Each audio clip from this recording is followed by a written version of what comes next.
लोगों के जितने डिजिटाइजेशन की तरफ कदम तेजी से बढ़ रहे हैं, उतनी ही तेजी से डिजिटल फ्रॉड के तरीके भी सामने निकल कर आ रहे हैं।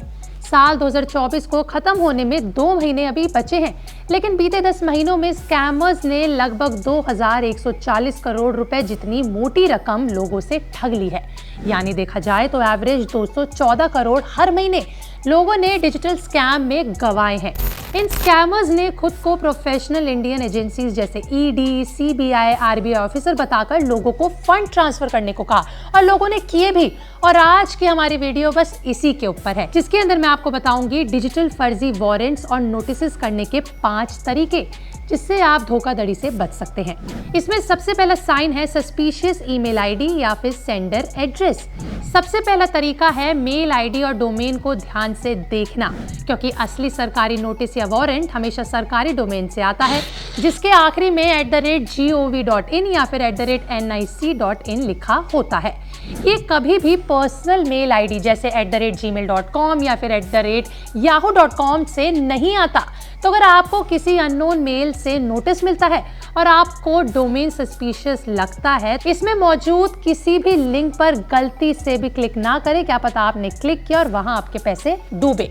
तीसरा तरीका है पुअर ग्रामर, स्पेलिंग मिस्टेक्स या फिर अनप्रोफेशनल लैंग्वेज का इस्तेमाल करना। हमेशा सरकार के नाम पर आई ईमेल या फिर नोटिस में लिखी भाषा पर ध्यान जरूर दें, क्योंकि असली सरकारी नोटिस में हमेशा शुद्ध और प्रोफेशनल भाषा का इस्तेमाल होता है, जबकि जो फर्जी नोटिस होता है उसमें अक्सर ग्रामर मिस्टेक्स, स्पेलिंग मिस्टेक्स होती हैं।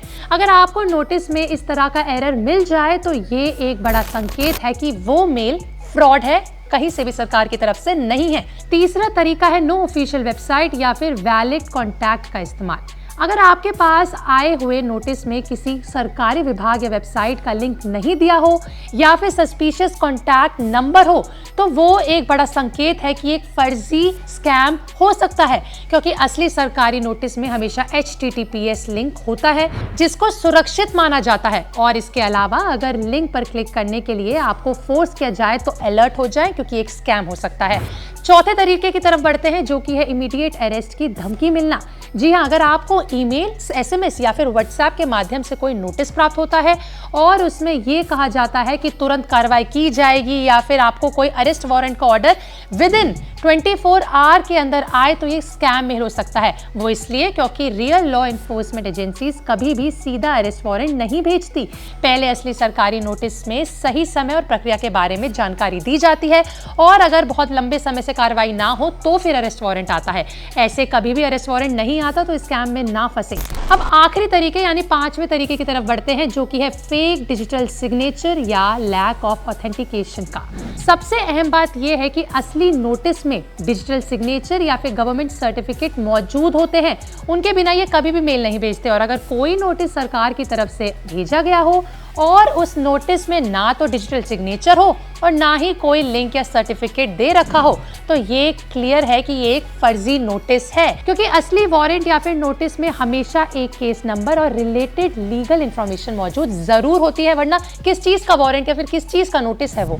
और ये ना होने पर आप समझ जाएं कि ये गवर्नमेंट नोटिस बिल्कुल नहीं है, एक स्कैमर नोटिस है। ये थे 5 तरीके जिनसे आप डिजिटल फर्जी वारंट या फिर नोटिस को पहचान सकते हैं। हमेशा सावधान रहें, और अगर आपको कभी शक हो तो तुरंत अपने निजी सरकारी विभाग या पुलिस को संपर्क करें।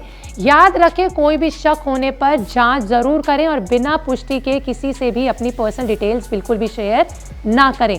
अगर आपके पास भी ऐसी कोई मेल आई है तो हमें कमेंट में लिख के अपने एक्सपीरियंस के बारे में जरूर बताइएगा, और क्या आप इन 5 तरीकों के बारे में जानते थे हमें ये भी जरूर मेंशन करिएगा। वीडियो अच्छी लगी हो तो लाइक शेयर करना ना भूलें, और हमारे चैनल पैसा लाइव को अभी सब्सक्राइब कर लें। For exclusive and insightful videos, subscribe to our new channel ABP Live Premium.